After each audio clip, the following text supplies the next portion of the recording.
The 50-30-20 budgeting rule says to allocate half your money for needs, a third for wants, and the rest for savings. But here's the question. Does that math still work when rent feels like it requires a second full-time job? Chris Browning, creator and host of the podcast Popcorn Finance, breaks down whether this old-school budgeting rule still makes sense and how to make it fit your real life.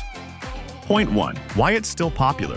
So this rule keeps showing up in every finance blog, TikTok video, and group chat. The reason? Because of that middle 30%, the wants.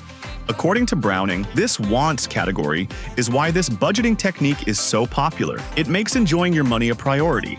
The 50-30-20 rule doesn't punish dinner out, travel, or yes, that overpriced latte you've been defending since 2014. That's why most people like it. Instead of punishing them for wanting fun, the 50-30-20 rule actually plans for it. Point 2. Why it doesn't fit everyone.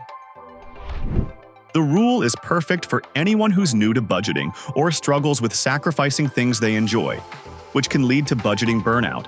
But as Browning says, if you are not a middle to high income earner or live in an expensive city, the 50-30-20 rule falls short. So if your studio apartment costs more than most people's mortgages, the original percentages might feel like a joke. Point 3. Bend the rule, don't break the budget. In Browning's words, find a budget that works for you instead of just giving up altogether. Browning points out that, with rent and groceries soaring, you might need to shift to a 60-20-20 setup, or even tweak things further depending on your goals.